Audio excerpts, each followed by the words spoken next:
I am Jeff Foxworthy, and welcome to Gamekeeper Podcast.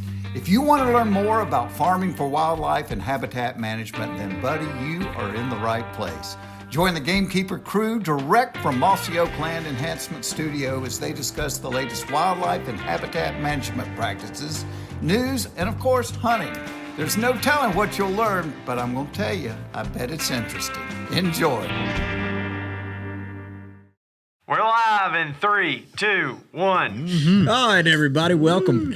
West Point, Mississippi, home of Mossy Oak brand camo and the Gamekeeper Studio. Here we are. It's like Gamekeeper season, too. It is. There's a lot going on. And we have outdoor royalty. No doubt about it. Sitting on the couch between in the turkeys. house. Hank Parker. That's right. Man, come on. Let's hit the horns one more time for Hank. No doubt about it. Man, I like this. Gamekeeper. Special treatment. Yeah. Wow. You know, I've been a lot of places, and the Congress have a caucus room. This is the carcass room. Hey, that's exactly right. Great observation. I do.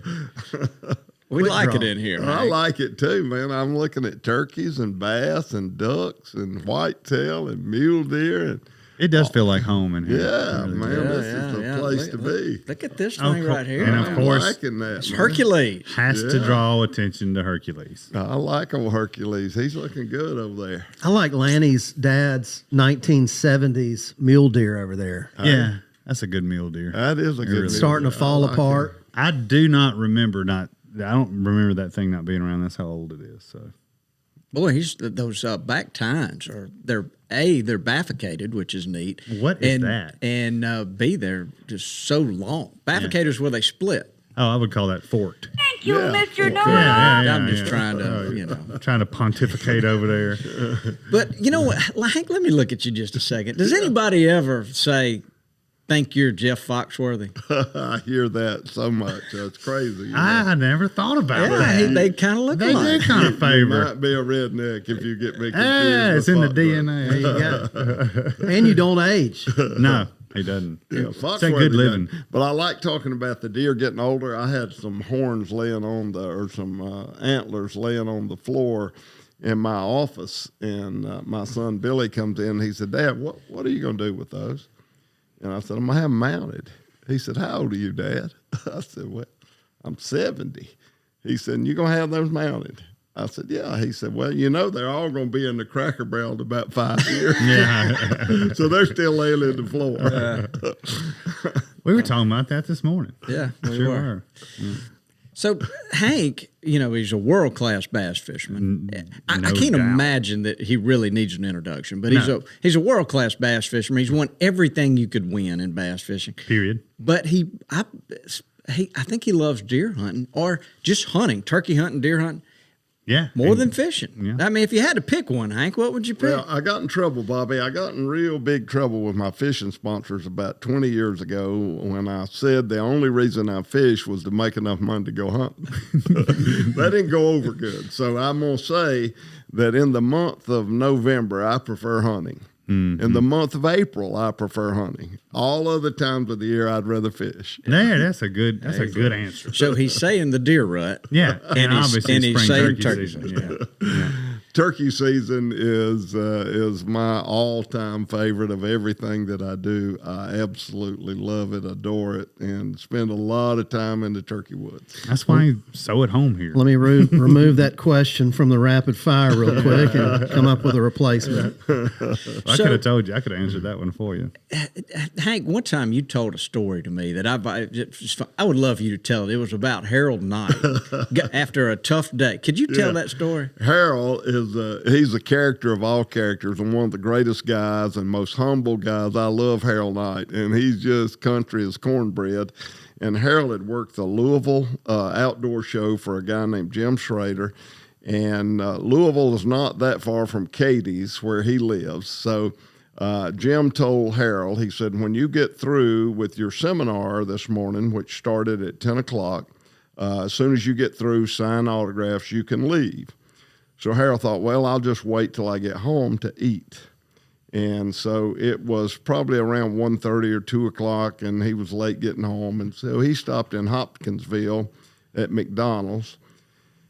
And he went in and sat down. He got him 2 cheeseburgers, a French fry, and a large Diet Coke. And he sat down to eat it, had a big wad of keys killing him in his pocket. So he took his keys out and set them on the table. And he thought, I've shook all these hands. I probably ought to go wash my hands. So he got up, went in the bathroom, washed his hands, came back out, and he said, the big motorcycle guy. I said, man, this guy had tattoos from one end to the other. He's sitting there eating his cheeseburger. He thought, man, I ain't going to have it. I am absolutely. So he sat down right beside him, and he grabbed the other cheeseburger, and he started eating. He said he'd just look at him right in the face. That guy'd look at him, and he'd look back, and that guy'd take a big drink of the Diet Coke. He said, I'd take it, and I'd drink right behind him. He'd reach in there and get French fries. He said, I reached in there and got French fries. He said, finally, the guy got up and left. They ain't said a word to each other. So Harold thought, well, I'm going to leave also. So he took off, and he got out the car. I left my keys.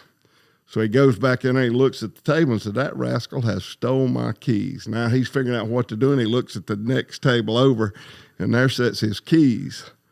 2 cheeseburgers, a large Diet Coke, and French fries. Harold, the only one that could happen to. That's wild. No, I think of you, Lanny. I can see something like that. That would happening to probably you. happen to me again. Yeah, that Especially sounds when like I'm hungry, Sounds like a scene from a movie. Yeah. That's a good story, Hank.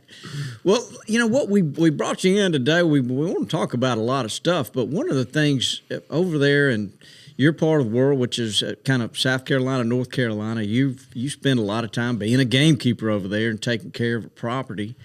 And we want to talk to you about your food plots and just kind of your style of doing food plots, because you've kind of evolved through the years in the way you do things. So that's where we're going to go first. But before we do that, Lanny, I'm going to look at you and Dudley. Y'all got we always talk about blood on the biologic. Hunting season is basically about over now. It's brought to you by LS Tractor. I think we got a new sponsor, LS Tractor. That's some great folks equipment out of North Carolina. How about that? That's great, man. Yeah, great equipment too. They are. So I'm seeing a lot of people fishing now, and that's always good to see that page turn. And what a great way to spend some time with kids. But before we get to Lanny, Hank, you were saying your grandkids had killed some turkeys just recently. Every year that's the highlight for me. We have youth season, and a friend of mine's got a great farm in North Carolina. My grandsons are from North Carolina, and I'm from South Carolina. But anyway, I go to North Carolina to hunt, and this particular farm that I hunt on is probably the best eastern turkey farm I've ever been on in my life. And he grows a lot of great food plots, and blood on biologic has happened there on many, many occasions on Green Patch Plus. So we've had some good hunts, and my grandson, who just turned 12 this past Saturday, Cade, I have to tell a funny story on him. Last year we had 5 gobblers come in together. And I'd say, shoot the one on the right. About the time he'd get ready to shoot, another head would cross over. And I'd say, no. And so then I'd say, shoot the one on the left. And about that time, another head would cross over. And I'd say, no. So that went on for about 5 minutes. And finally, when they were walking away, they'd actually gotten too far, but they separated. And I said, shoot the one on the left. And he shot, and he missed. And I said, what happened, Kate? He said, Papa, it kind of messes me up when you say, right, left, no. So we got a kick out of it. This year, we just had one come in, and he made the kill. So we got blood on biologic. That's good. Yeah, I would have messed up on those 5 and probably the 1. So good for him. Dudley, you had somebody you wanted to point out? Well, yeah, actually, I've got a couple. You remember Jameson Standard, old Buck that used to work here? Buck, yeah. I've been seeing him. He's been catching them on on creeks and stuff, catching all those weird brim that are hard to identify sometimes. I've always thought that was really cool. Huh. Just been doing some wade fishing on some creeks and Up in Kentucky? Yeah. Yeah, old Buck.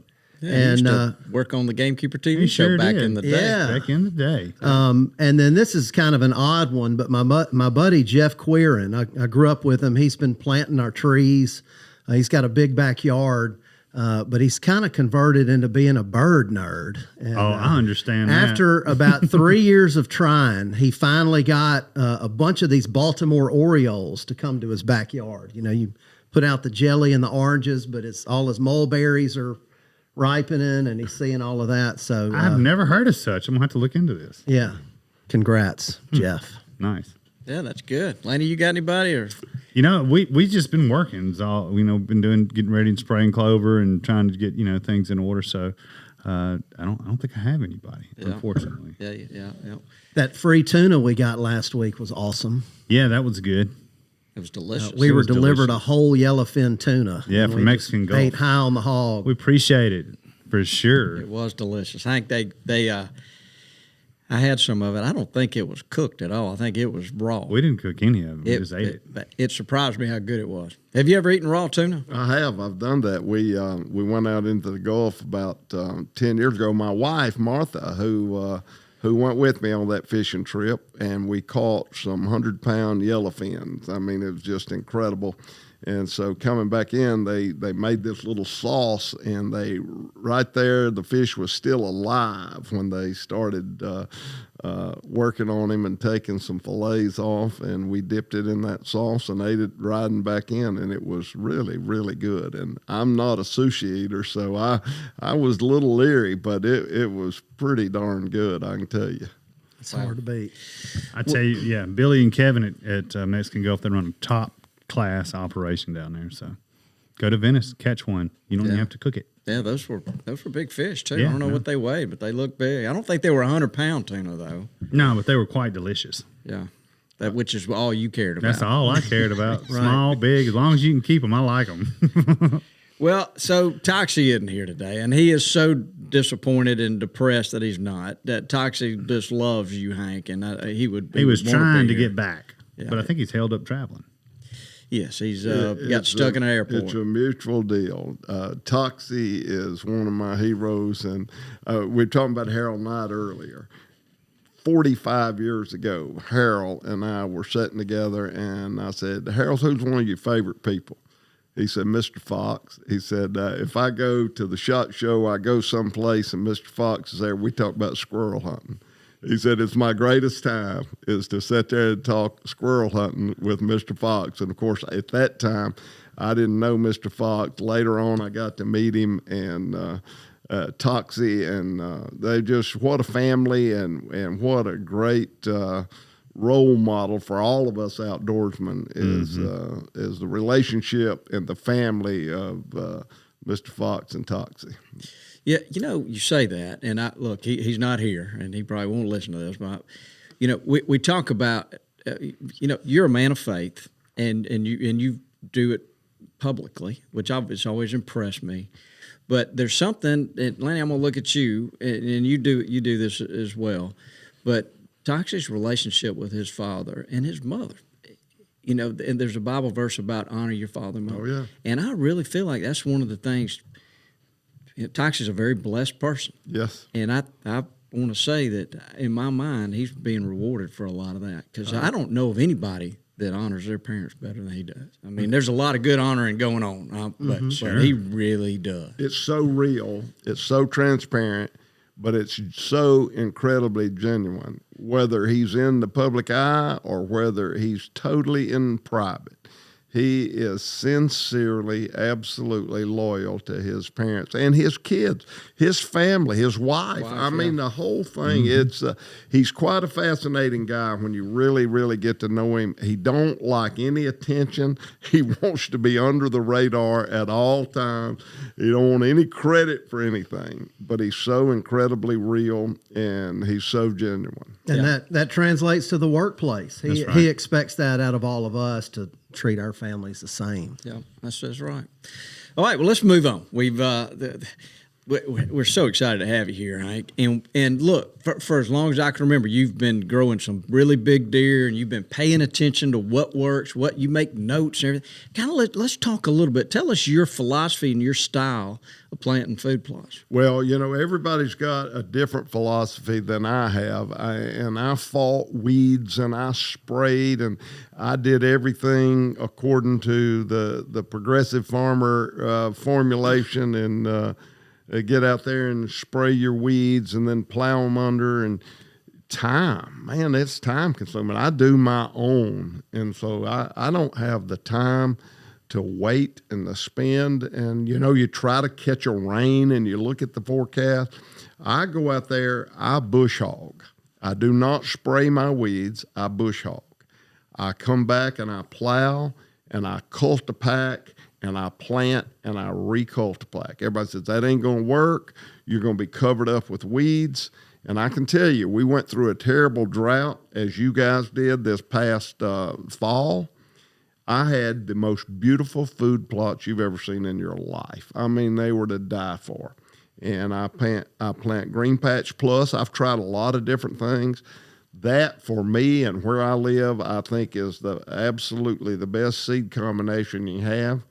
And I don't use chemicals a lot. I fertilize, but I don't go in there and kill things. I just plow those weeds under, and I've had tremendous success. So what time of year do you start your process? Because I think it's a little earlier than most people. I do. And everybody said, well, you're planting too early. I usually hit it right at the last of August. I got grandkids. And our season comes in early. We got gun season the first week of October. So if I wait until mid-September, as the planning guidelines would be, I'm going to miss out on some incredible opportunities with my grandkids. So to me, it's important to get those food plots up. And I've been super successful planting the last week. I'm in central South Carolina, and I plant the last week of August. Well, I mean, there's so many different soil types out there and regions. And, we like to learn by reading what the scientists say, but we also like to learn by doing. And you have learned that those warm season weeds and plants they're like on the end of their cycle at that time of year. And you've just found that window before all that other cool season competition pops up. So you're kind of threading the needle, so to speak, but it works if you know how to time it right. I say this, and it might sound like I'm biased or trying to do a commercial for you guys, but it really is, it takes a hardy seed. I think Delta Ag has got a good product in Seed Coat. I think I use that every time I use my Green Patch Plus. I put Seed Coat on it. It helps the root system. But I don't think if you have a plant that is not real hardy, there's still a lot of weed competition in the month of August. Sure. So it takes a very hardy plant to overcome that. But my Green Patch Plus will outdo my weeds. I don't say that I don't have some Johnson grass, but if you want to be honest, you get a little Johnson grass and you got some 1717 fertilized. Deer like tender Johnson grass. It's a food source. It really is. So people say, "Oh, that looks bad. You ought to spray that." I don't care what that looks like. I may have a little Johnson grass until the frost comes and take. But the deer eating it. Oh yeah, there's probably it's tender. Probably a lot of other broadleaf weeds popping up in there that they're eating on too. That they've been eating for hundreds of thousands of years. Yeah, and then by the time you get your frost, and we normally don't get a frost till pretty close to Thanksgiving when we get a heavy frost that kills all those weeds, then the food plots look incredible with no weeds. But weeds don't bother me, as long as they don't take over. So I don't have any problem with it. And it again, when the frost comes, they look wonderful. But they may not be as attractive while they got some weeds in them, but the deer eat it. So you made a point about cultipacking, creating that good seed bed, sowing your seeds, broadcasting your seed, and then cultipacking again. I think that's a great idea. And we've done it some. That's how we planted the test plots here. Yeah, when you can bust up those clods and create that seed bed, but then you come back again and you're mashing those seeds in and making them have seed to soil contact. That's important. Cultipacking before you plant for me has been the biggest factor for me. What happens if you don't have that thing dressed really good? You end up getting so many of your seeds too deep, and so if you cultipack it before you plant, then your seed bed is all, and then you come back and cultipack on top, you're only pushing it down a half to 1 inch. Yeah. And so all your seeds, instead of losing about 30 or 40% because they got too deep, smothered out, when you cultipack before you plant, and everybody said, well, I cultipack after I plant. Well, try doing it before you plant to get that seed bed level. That's right. And Those cracks are busted. I agree if you don't, 1,000%. if you don't do it before, that seed may land right next to a big old clod. That's right. And then That's get right. too deep. So Exactly. we use a ferminator a lot. Yeah, I do a fermentator as well. I'm just really impressed with it. And so sometimes too. you'll run that ferminator with no seed just to get that. That's do what exactly I you're what do we're all doing the this year. time. I Yeah. do. I broadcast my seed. I don't use my fermentator for seeding. They now have just a cultipacker. Uh-huh. They've come on strong. They've got a lot of new. Well, with those gangs, and then the cultipacker running behind it, it really busts up those big clods to Hank's point. And Works there's really a lot well. of people have tried to make cultipackers, but the one with those metal, and I don't know what they're called. What are they called? Like those wheels, those metal round wheels. There is a name for it. And I should Those are know the it. best. They do the best job. And it kind of makes a little divot. You know what I It mean? does. Ferminator's got them on theirs.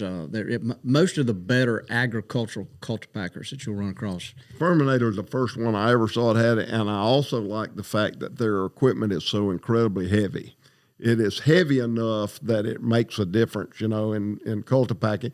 And also you have your hairs right in front of it. So you can push them down where they're just barely touching, breaking up those clods, and tilt that thing where the weight is on the cultipacker, but still you're getting your hairs to break up some of the big clods. So Yeah. Yeah, Mac, you're raising your hand. You got something to add? Yeah, one thing that you said, Mr. Hank, was the fertilizer, which I feel like gets forgotten a lot of the times. When do you like to fertilize your Green Patch Plus? I wait usually until the plant's about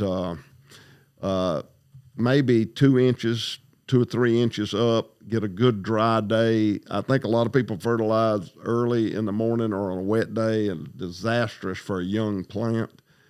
So I wait till a good dry day, and I let it get up about 2 or 3 inches high.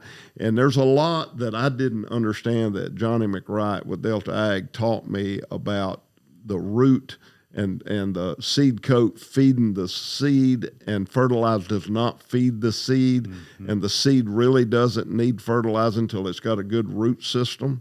And if you let it get, if you let it get 2 or 3 inches tall, a lot of what I started thinking, I got information from Johnny McWright over at Delta Ag. Yeah, I think you hear folks doing that more and more, especially when we're planting, earlier for our cool season plots.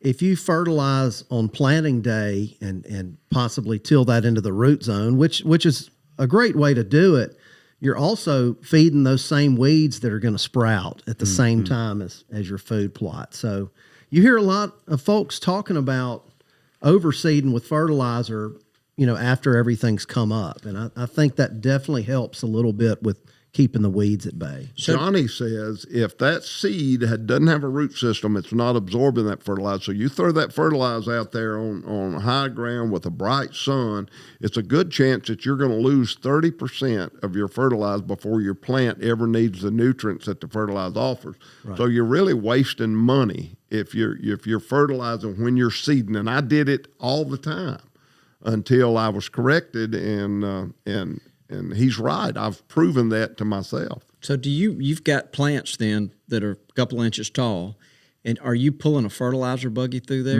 No. I broadcast, and it's aggravating as the dickens, but I do not want ruts in my cultipack field. So I got a wide tire tractor that I broadcast, and so I empty all those fertilized bags. And I know it's more expensive, but I can't stand those big trucks to come running through my field after I got them.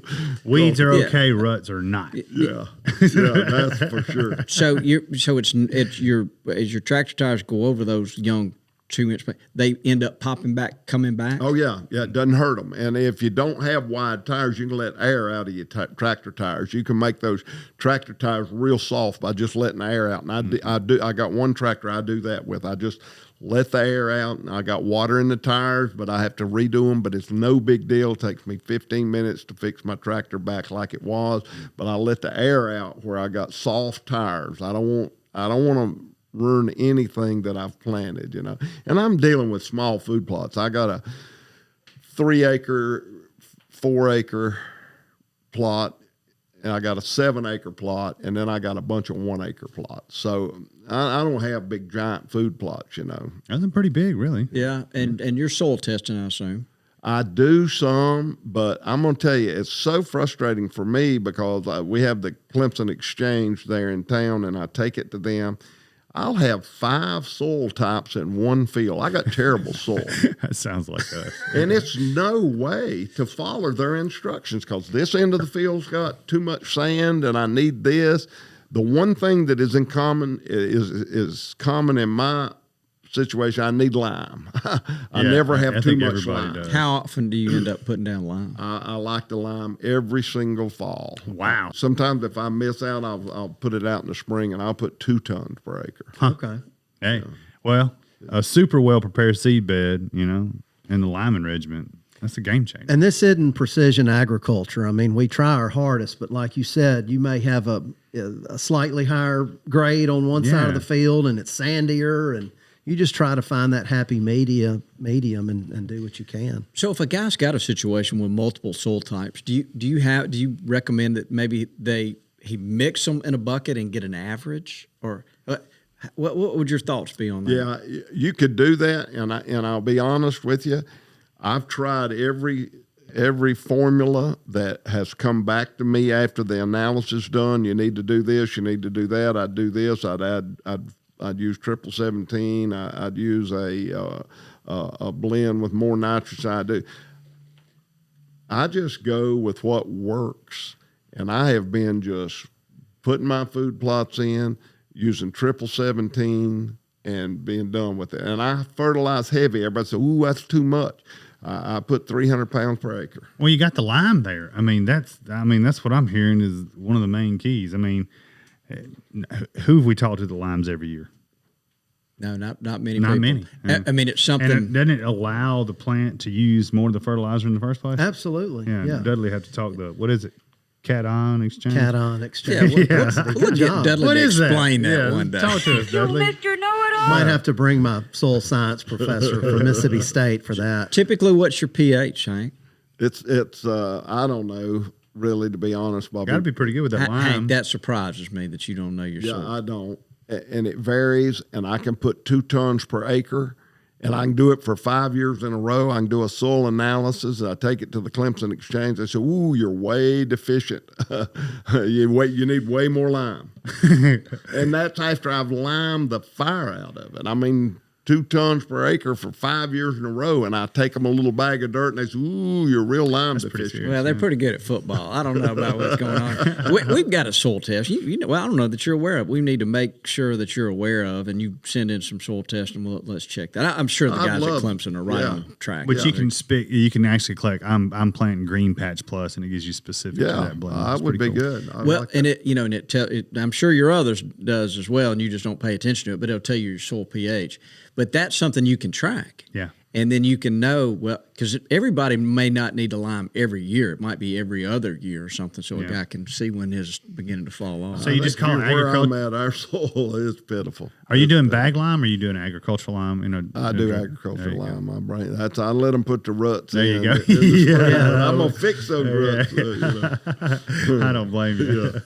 So Hank, through in the last few years, we've kind of been whispering in your ear, you need to try some clover. You need to try this and that. Can you talk a little bit about you're just 1 year into this, but what are your thoughts? I've got 2 places that I took out of Green Patch Plus and I replaced them with clover. And the jury's out. We'll see what happens come fall. I'm used to planting, so I'm going to leave this alone. It looks good right now. I drove through there. One of them's in a bottom where I don't frequent very often.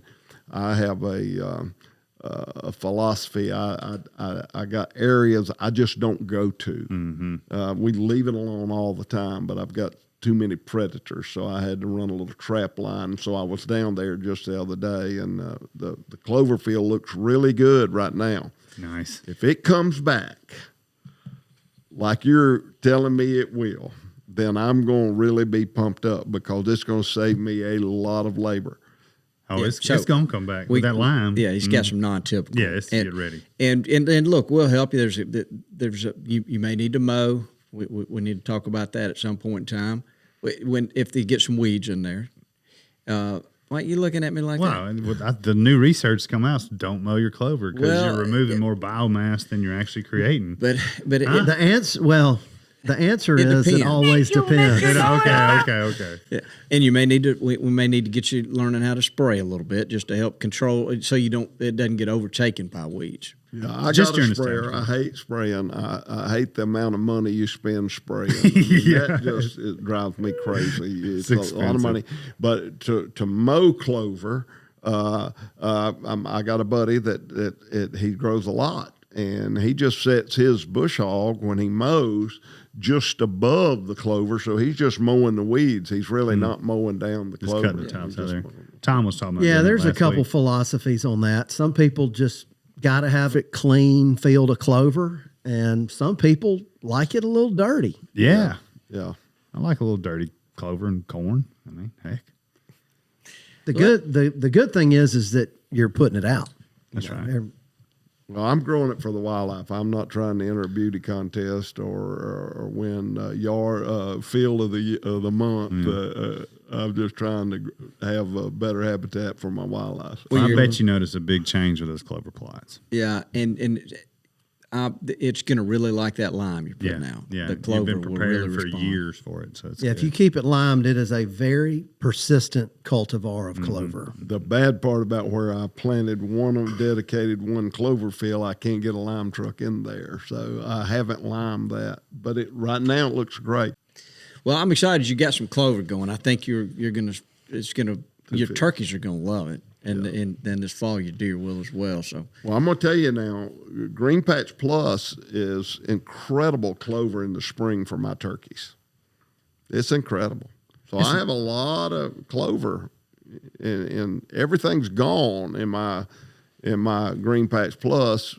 I have a lot of deer. It's annual clover in Green Patch Plus, isn't it? Yeah. So what you're doing with these is established trying to get the perennial. So it should be less work over 3-5. Even Kenny Thompson says somebody's got some going 10 years. yeah, that's right. Just think about I'd be a crazy. food source for 10 years. Yeah, that would be so That'd awesome. be so awesome. That's right. That's saving money.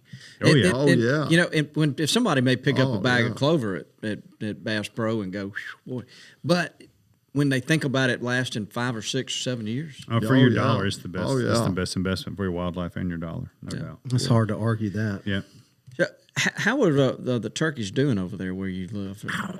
It's so disturbing, and I wish we could do more research. I would say my turkey population, and when I say my turkey population, Central South Carolina, I'd say we're down 50% over 10 years ago, and it just keeps declining. However, this year we had a little spike. It was better this year. There were more turkeys than last year. So I don't know if it's turned around.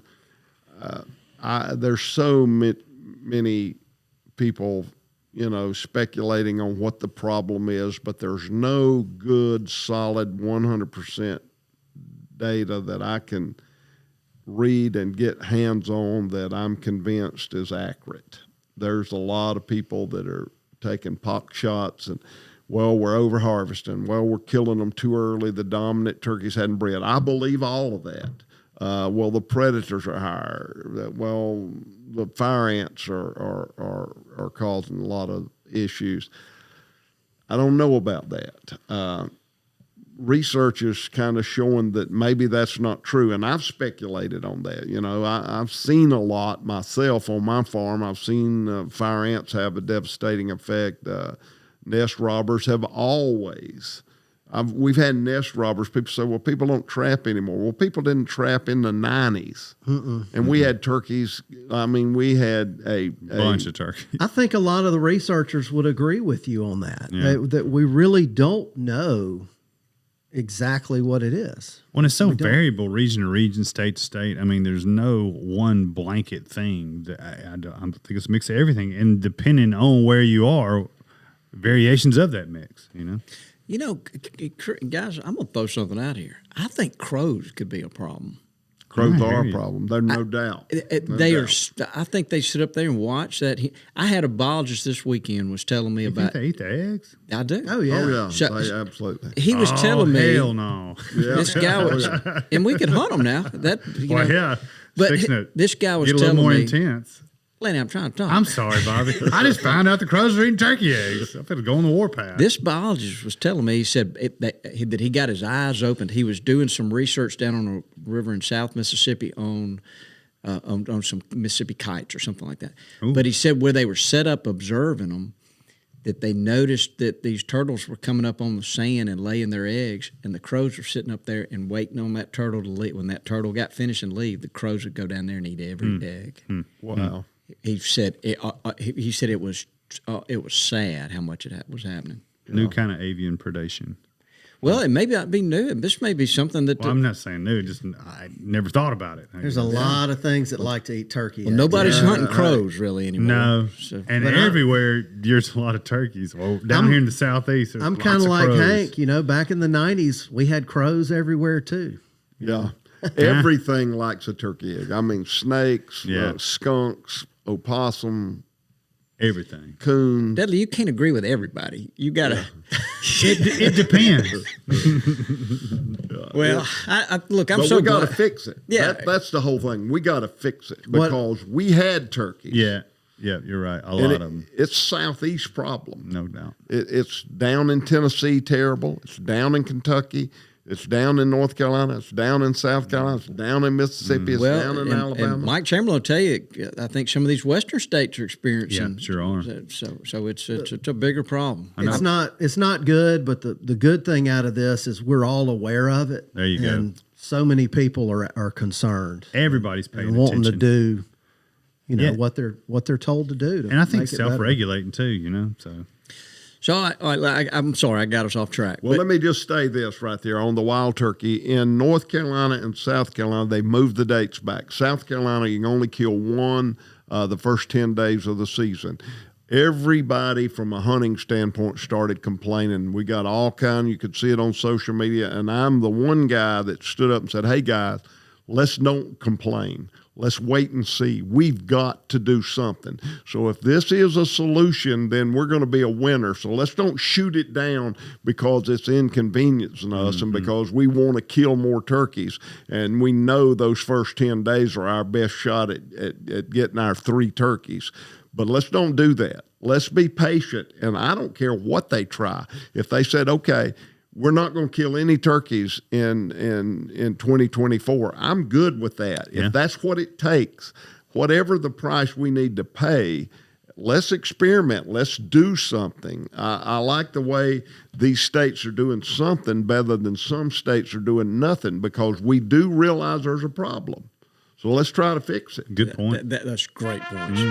Great points. Thank you, There Richie. you go, Richie.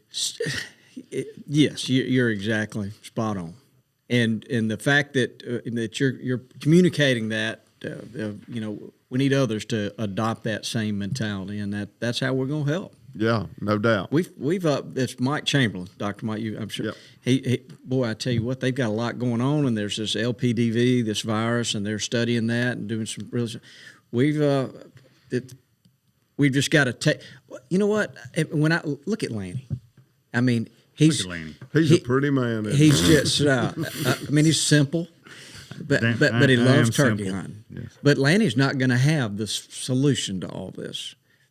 I don't think Lanny. will I have- don't. If I did, I'd tell you. It's going to be somebody. It's going to be some of these PhD researchers that are dedicating their lives to solving these problems. And I think we need to listen to them. Well, I think the old saying, divided we fall, united we stand, I think it takes all of us. And Sure. I think it takes from the guy in the field feeding honest, truthful data back and the biologist listening and researching based on what's taking place in the field, and let's collectively come up with a solution and let's fix it. Sure, we're the customers, and we need to be asking questions that they can do their research on. And to Hank's point, taking action. You know, even though the regulations are out there, if you're noticing something on your own property or stuff around you, then do what you think's right, not necessarily what you can do. Mac, I'm gonna look at you when I make this comment. He said something. Tell the truth.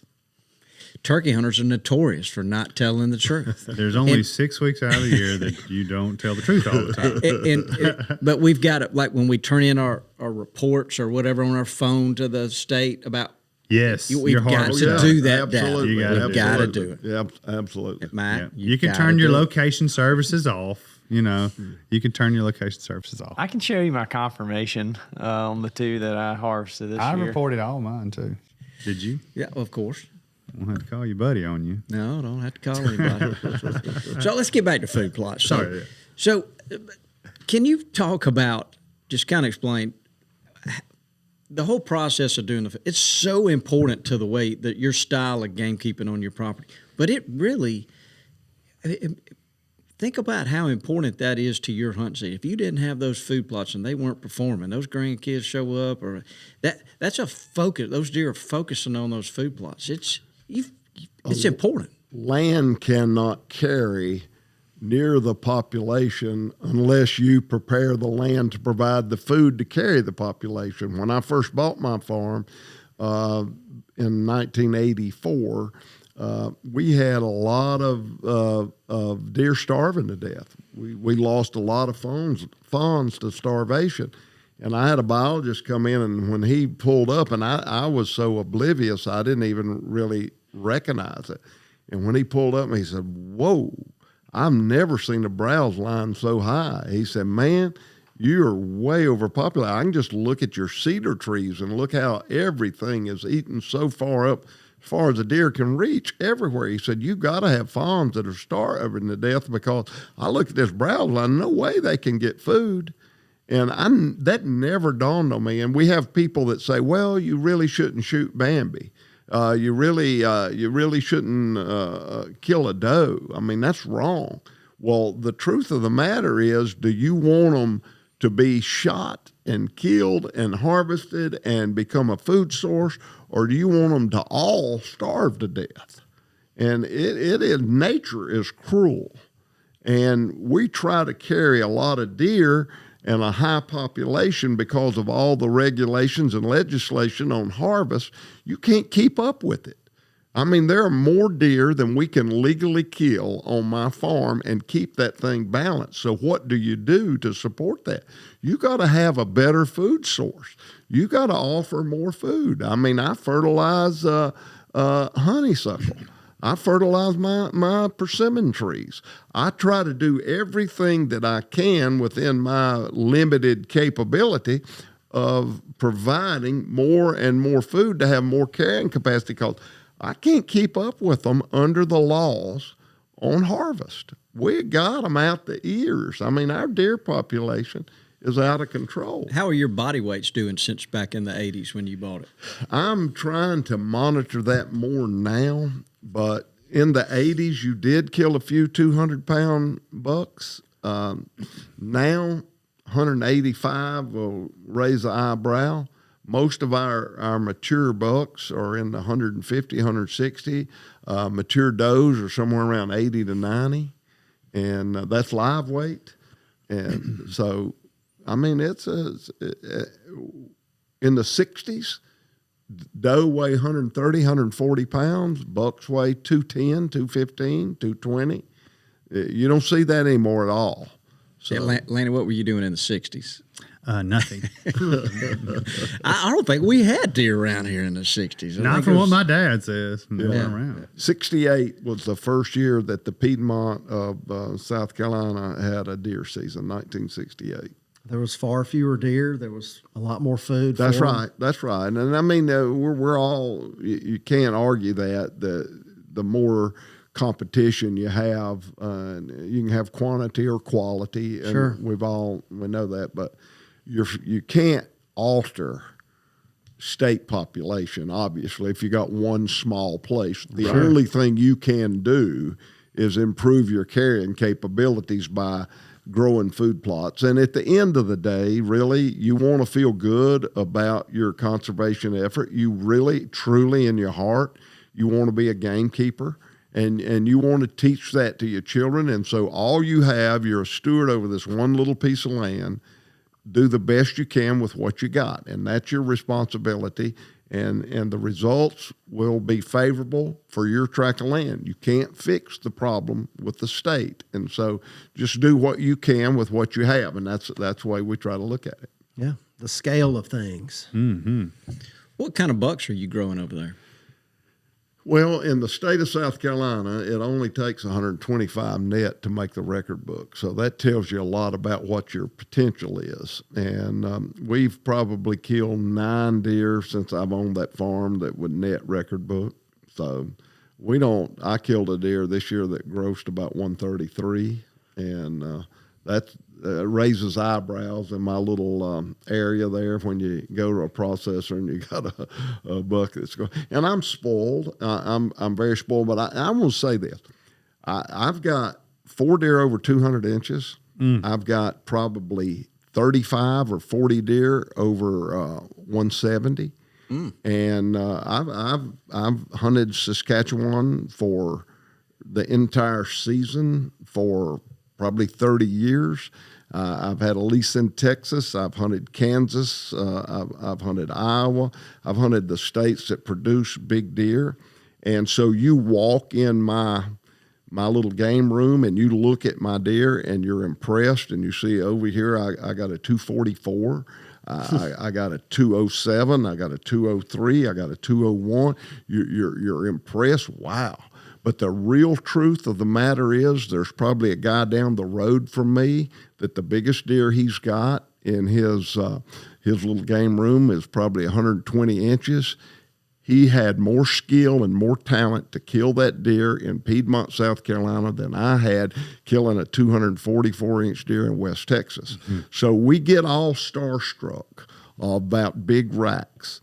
But in reality, my son-in-law hunted a deer this past year for about probably 25 or 30 sets, and he only hunted on the right wind. So it probably took 50 days, and he finally killed that deer with a bow. And the deer was about 125, 126 gross inches. And I told him, his name is Brad. I said, Brad, you just killed the biggest trophy, more impressive to me than any deer I got in my trophy room. Mm-hmm. And so we get, hey, take your geographical area. If a 125-inch deer makes a record book and you kill a 120-inch deer, gross score, you're a hunter. Mm-hmm. And yeah, be proud of it. Yeah, know how to manage your expectations. Yep. Yeah, that's a good way to put it, because you're not going to kill a 160-inch deer somewhere, so just know what he say. So you're saying I'll never kill a 160-inch deer? No, I'm saying some properties, so, right. Some states, it's just. No, you probably won't. Now that I think about that, I tried to get Bobby. He's probably right. If I painted biologic that within 2 years I'm going to have 200-inch deer in South Carolina, he wouldn't guarantee it. Yeah. I wanted a money-back guarantee, and he would not do it. And I was willing to pay double. Well, we might need to revisit that, Hank. They're hard to kill. I had 200-inch deer is hard to grow. I mean, takes a special set of circumstances and a special deer. Yeah. Not all of them are Michael Jordan. Yeah, that's right. Yeah, that's true. That's a good point for sure. Yeah, I think the average Boone and Crockett score of a mature 4-plus-year-old deer here in Mississippi, hovers between 120 and 130. Yeah. And folks seem to forget that. They'll get a 300 or 400 acre lease with their buddies and manage the bejeezies out of it. And when they don't see 180s and 190s, they start getting upset like they've done something wrong. And shoot, Can you give me the definition of bejeebies? I don't even know what that means either. Oh, okay. Maybe Matt, I don't think Matt can even find that on Google. Thank you, Mr. Know-It-All. Yeah. Wow. Well, so you play around and game keep a lot at your place at home. Have you done any tricks that, in one of your field edges or something that's made an impact, that's made the huntability better? Have you had anything that's worked that you can share with us? Well, I think supplementary feeding. I think being able to, baiting is legal in our state, and I think that can help. People don't understand baiting. Baiting can be it's very difficult to hunt a deer, especially a mature buck. If you're using a product like Come Here Deer, which I have something to do with, it can make it more difficult. Deer, they circle that bait pile, and you're trying to hunt with a bow and arrow, and you're within 40 yards of that bait pile. You might have just put yourself in a little bit of a pickle, because he's not going to just come on a trail as if you were hunting him on an ambush point. He's going to really work that thing over, and he's going to get downwind and smell everything about it before he comes in. So there is a productive way, and I've learned that cliffs, creeks, high banks, roads, anything that you have a backstop that keep that deer from getting behind you, where you can hunt on a favorable wind and not have him wind you, is to your advantage.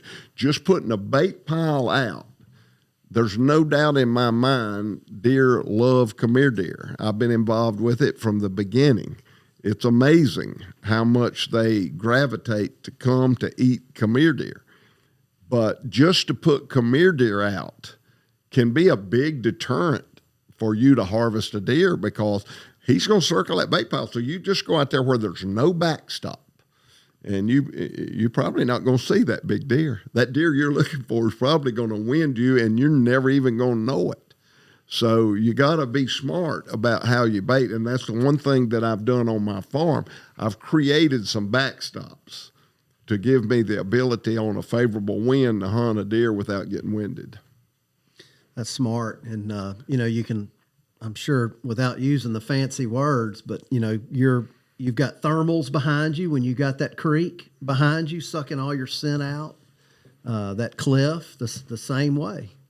And you're not giving them a chance to come in from that direction. And it works. I think that's what bejeebies mean. Yeah, it does. You get set up there and keep the bejeebies out. Now we know. So, Hank, could you give some advice to somebody listening about maybe site selection for your food plots? Do you like them at the bottom of the hill or the top of the hill, or what? Is there something that you found works better for you, or just everywhere you got an opening you're going to try to plant? No, absolutely. I've got places that you're just not going to hold much moisture, so you got to get down in the bottoms. A little bit of shade goes a long way. You don't want a lot of shade. Obviously, you need the sun to feed the plant. But you need to get in that bottoms where you're going to hold some moisture. My land is very sandy, and I cannot grow a good food plot on top of a hill. I've got to get some areas that are in the bottoms. I do have a few high food plots that I make work, but they're in the section of the high ground that holds moisture better than any other place. That's the key, is being able to have moisture. Are you able to grow chufas over there? We can grow chufas really well. Yeah. It sounds like it's the sandy soil type. Yeah, I got the right soil for chufas. We can grow chufas. Do you find that your turkeys gravitate to them in the wintertime? Is that when they start hitting it? I don't know if I'm an exception to all the rules, but I don't carry near as many turkeys in the spring, but I'm loaded in the fall. So when I plant chufa patches, if you think you're going to hunt over them, you can forget that, because there won't be a chufa left come March. I mean, they wipe them out. Looks like a bombing range or something. I mean, a bombing range. Do y'all have pigs over there? We do not have pigs, thank you. You want to take some back No, with you? sir, I don't. I'm like the guy in the AA meeting. I am proud to be pig-free. Oh, man. Count your blessings. Yes, sir. I name them. Wow. Dudley, you got anything else you want to ask? Well, I'll jump in real quick if that's okay. there you go. There we go, So Richie. I know, kind of back here behind the camera here, There we but go. kind of leading on the going off to Bobby's question there. So I believe you mentioned 20 years your property you've had. So can you talk about your management breakdown of your property overall, like X amount food plots, X amount bedding? You're trying to create X amount hardwood, something pine, something like that? Yeah, that's good. And actually, I've owned the bulk of my farm since 1984, so I've had it a long time, and I have changed my philosophies a lot, and I've learned a lot from the time I started. I cut timber now not to be able to get a return on the investment. I cut timber now to have some new growth for habitat for bedding areas, and our timber prices are terrible, so it's hard to even justify being in the timber business anymore. But you got to go in there and harvest some of those old mature pine trees because they're not very good habitat for anything. And I learned something this year that I never would have, and I've never read anything from anybody having the same philosophy. But we had some old Virginia pines that were rough pines, rough woods, and I thought, man, I need to clean that up. My turkeys loved that. And I hurt myself this year by taking that out. I wish I could put it back.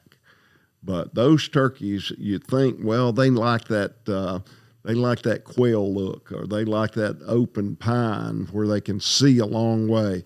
No, they actually love these thick pines, and they would go in there in the middle of the day. And I took that habitat away thinking I was helping my turkey, and it really hurt them. So I've learned with trial and error. I leave my hardwoods alone. You know, you can make a mistake with a pine tree and you can fix it in 15 years. You make a mistake with an oak tree, you'll not fix it in your lifetime. No. So I'm real careful with my oak trees. But I've done a lot with pine trees, and I've learned a lot about, like now, my fields don't look very good. I mow my fields, and I really get my fields looking like a golf course in January. But I don't mow them again until next January. So right now they're about waist high, but that's what I feel like I need for my turkeys to keep the crows, to keep the hawks, to keep anything else from getting those poult. 100%, yeah. Preserving that nesting habitat. And I didn't do that. I used to mow, and I used to let somebody come in. They would cut my fields for my hay, for their hay. You know, I'd just swap it out. I don't know how many turkey nests we run. So I stopped all that 25 years ago. My hay just goes to waste. Well, even struggling, you know, us, we want to get out there right now and clip the roads and, you know, ride around, look clean. That's not what you really need to be doing. You have to take I don't do that. You know, stuff I used to, but that's what you want to do. Yeah. Learning. Yeah, me too. Me too.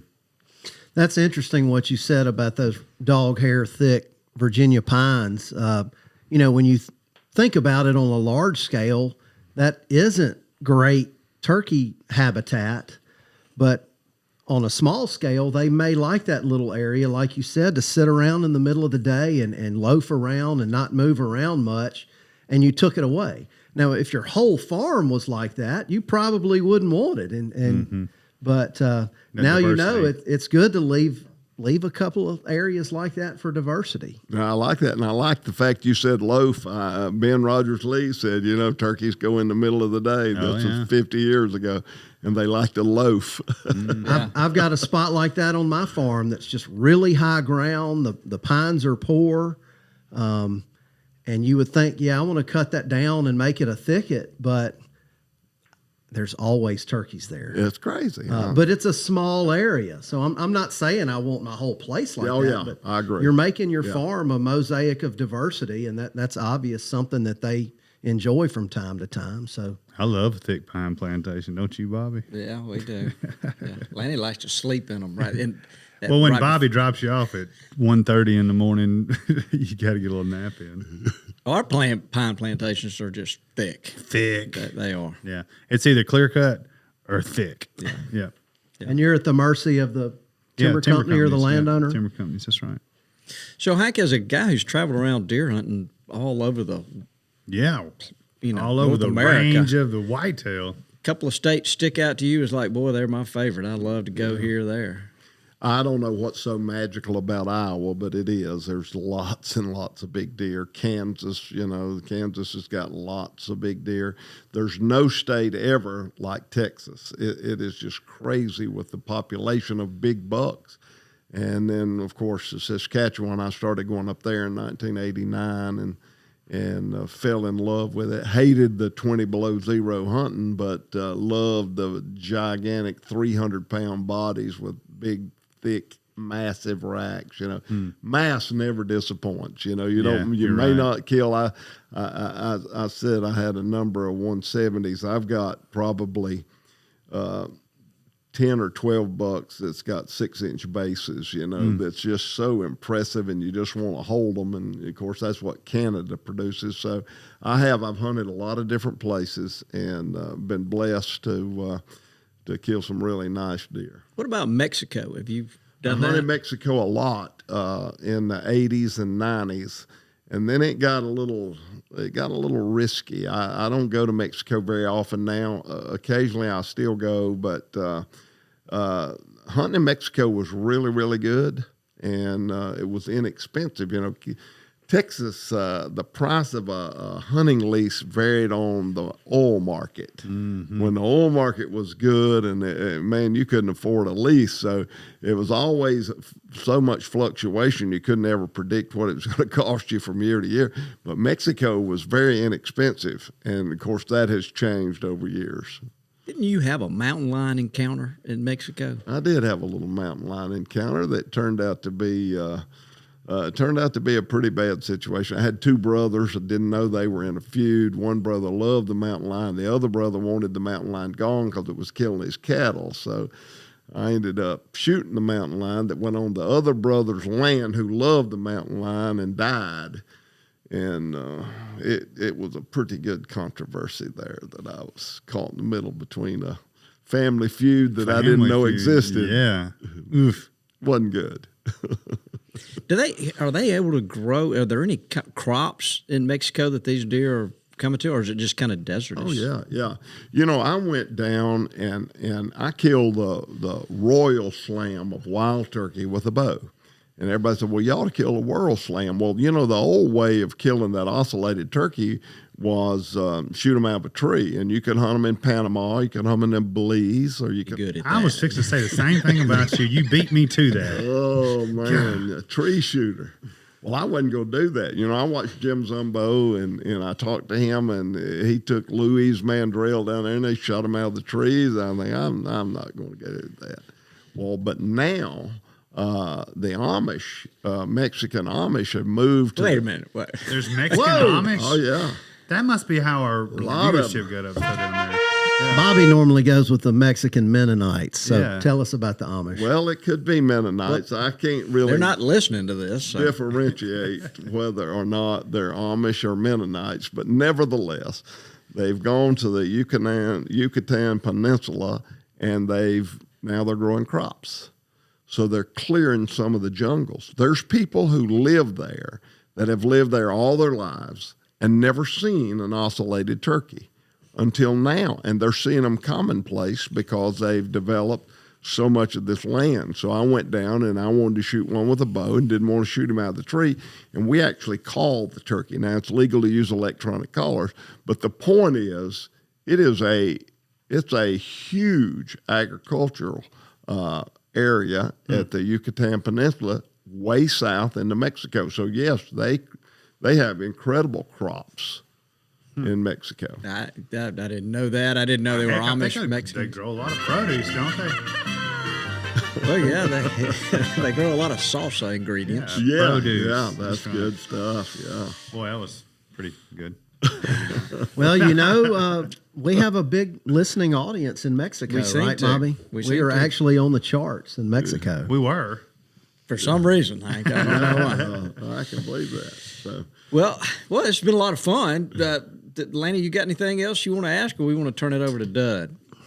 Well, just listening to Hank, I was going to ask what gamekeeping means to him, but it's pretty obvious just listening to him, talk the whole time about his family and having an impact on the land. So Well, I think that's a great thing for you to point out, though. You've raised some youngins on that farm that kind of grew up watching, and it's been a part of their lifestyle. That had to be very rewarding. Yeah, he's creating more gamekeepers. I have a lot of people ask me the question on.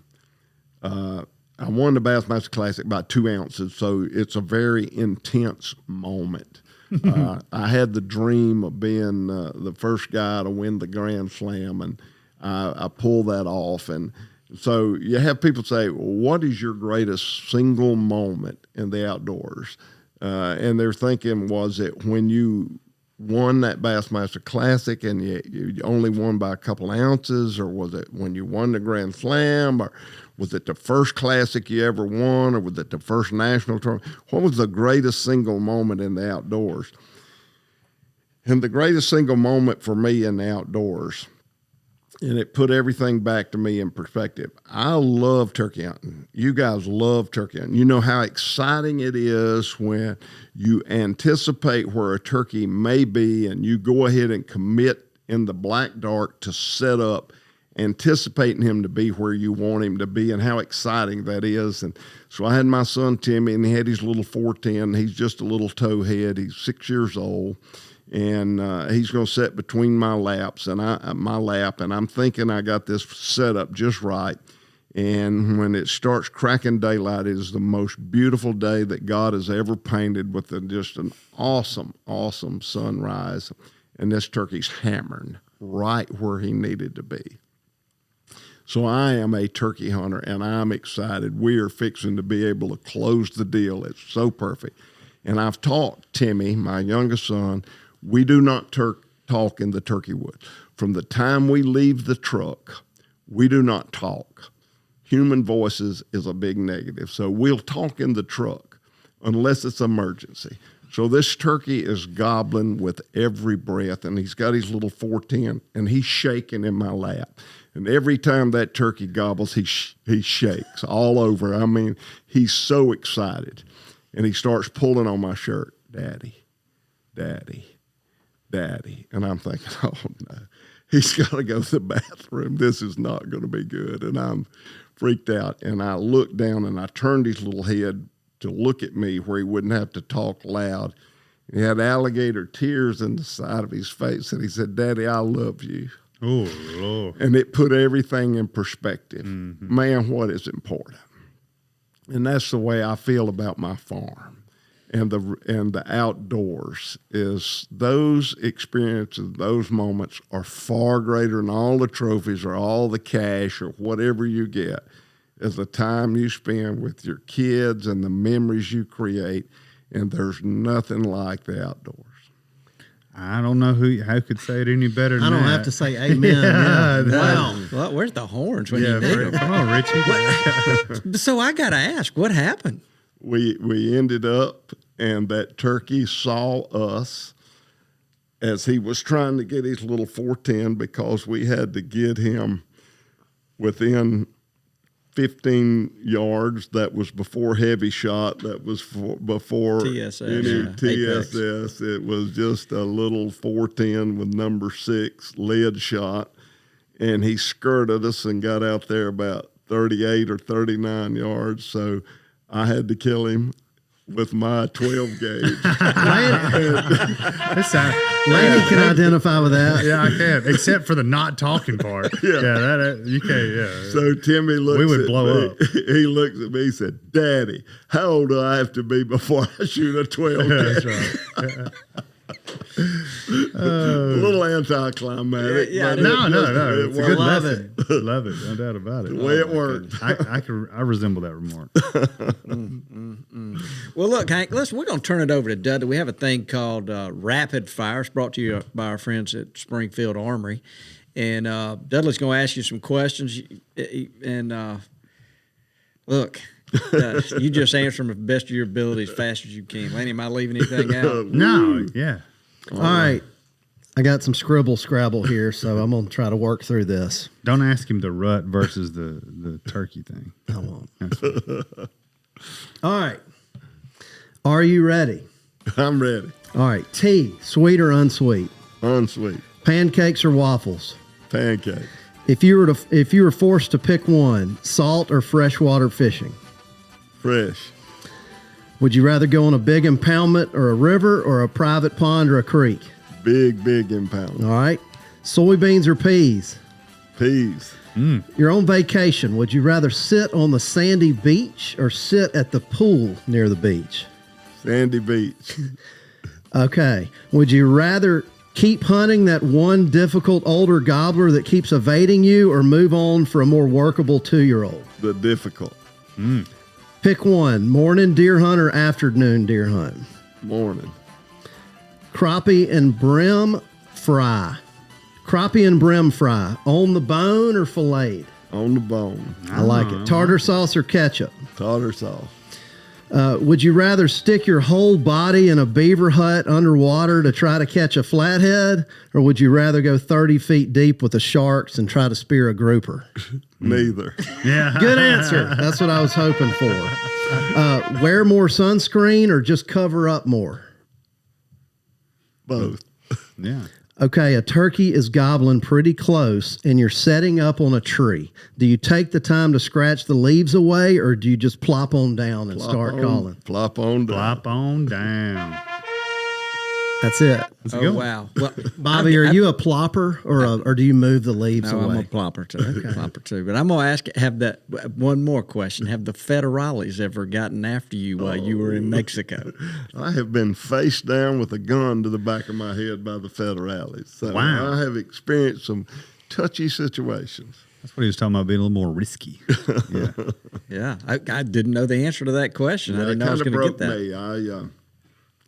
That kind of scared me off. So I had them had me face down and machine guns, and they thought that I was trying to run from them, and I thought they were in a blue Dodge pickup truck. So I thought they'd be an army colored truck. I had no idea. I thought it was bandits, and they had warned me. They said the property owner, it's called a gas line road, and there's about 15 gates, and I got this big key ring to open all these gates. And he said, be careful because that's where the bandits will get you is at the gate. So I'm very conscientious and looking around. I'm by myself and I'm fiddling with keys and here comes a blue Dodge truck blowing the horn. I thought, oh gosh. And so I got in, shut the gate, and I took off to the next gate. Well, unbeknownst to me, it was the federales and they wanted me to stop. And I didn't know that. So I was running from them. So they were very offended when they finally caught up with me. And, of course, I've got hands up thinking it's bandits I'm getting to rob, realize it's federales. And so then they wanted to see all my paperwork. Well, my paperwork, I had some cash because if you get in trouble in Mexico, you need cash. So my paperwork was in my pocket with my cash in a coat. And so when I reached in to get it, I'm fiddling around a little bit, making them nervous. They think maybe I'm going for a pistola. So they jerked my hand out. Money went everywhere. It wasn't that much money, but it looked like $1 million. Yeah. I mean, there's money everywhere. And then they looked at each other and said, I have no clue what they said. And so here I am. And so then they wanted to see that my gun, the serial numbers on my gun matched my paperwork. So they asked me to show them my gun. Well, when I did, there's 15 federales gathered around the hood of a pickup truck where I put my gun case. You can't pick that gun up without it pointing at somebody. Right. So when I picked it up, the guy that was pointing at it, he started. So then that's when they pushed me to the ground because I pointed the gun at a federale. Well, I didn't actually. I was just lifting the gun up to try to show them the serial number. So it was just a bad situation with very little communication. I couldn't speak Spanish. They couldn't speak English. So it was very confusing. And it turned out to be okay because I had paperwork from the general that must have said something good about me because when they read it, they dusted me off, folded my money up, cleaned everything up that they'd thrown out of my pickup truck searching. They dusted it all off, packed it back up, and vamonos. So evidently, whatever that letter said was good. Good thing you had that letter. Yeah. Very good thing I had that letter. Well, I'll say, like Mike Chamberlain went to Mexico this year, and Jason Hart's been. Yeah, they're going. We hear it must be a lot safer now than it whatever you encountered. But there's probably are good areas and bad areas, but we don't want to paint a total. If somebody tells me when I'm going to the gate to look out for the banditos when I'm unlocking it, Yeah, it sounds like a Chris Christopherson song or something. Well, guys, it's been a lot of fun. Yeah. I'm looking at Rob, our mustachioed in the field reporter, and you're mustachioed, Hank. We got two mustachioed guys here.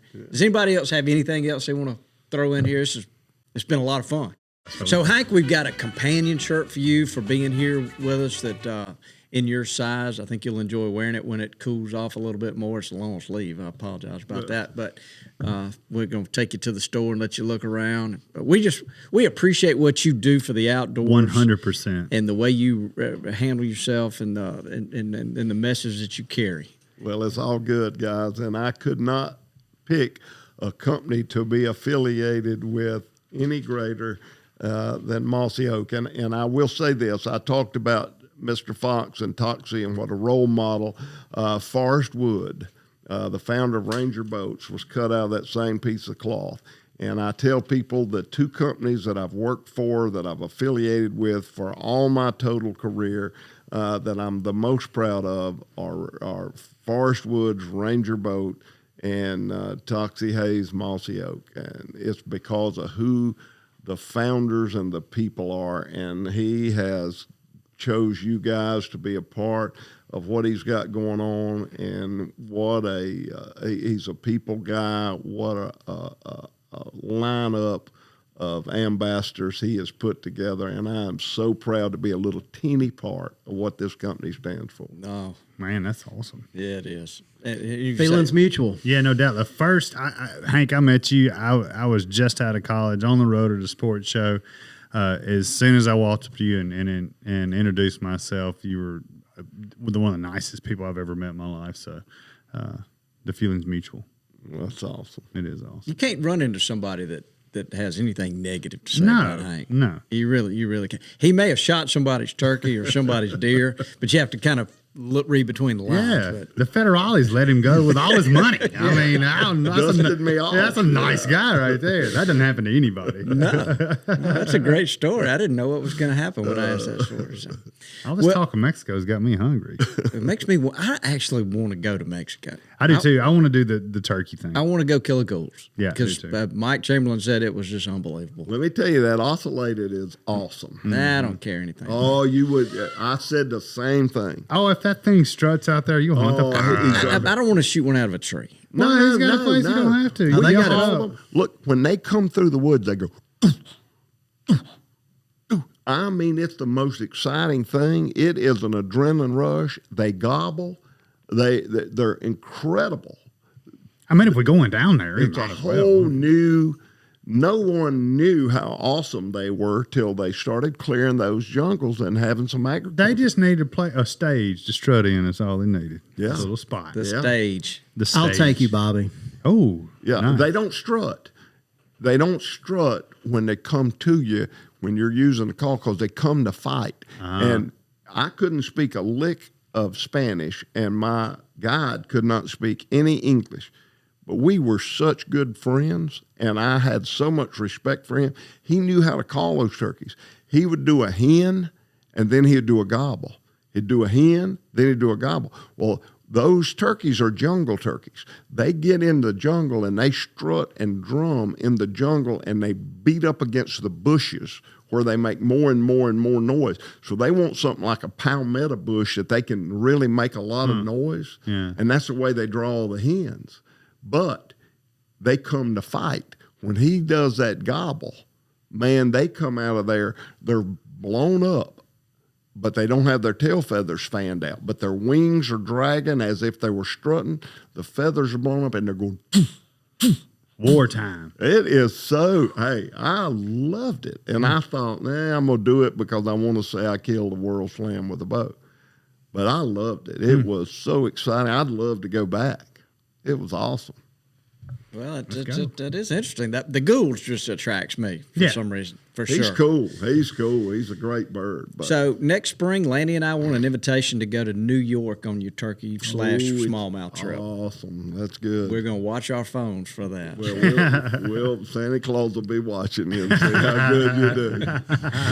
All right, so we always close this out. I always say, guys, what did we learn? And listening to Hank, I think I'll tell you what I learned right off the top of that. It's so rewarding, more so than the actual reward of harvesting a deer or turkey. But like we said with his kids, there's just taking care of the land, working the land, managing it, and whatever you've got access to, making it better. That's what we need to be doing. Yep. Time well doubt. spent. That's what it is. Yeah, it is. That was a good one. Did Dudley, did anything jump out at you more importantly than that? No, it like you said, it just makes me want to spend more time out in the woods with my family and kids. Yeah. Well, we're lucky to have Hank on our team. He's a great guy. Absolutely. Yep. Hank, thank you for being here. For everybody at Mossy Oak, we appreciate what you do. Yes. Thank you. Awesome to be here.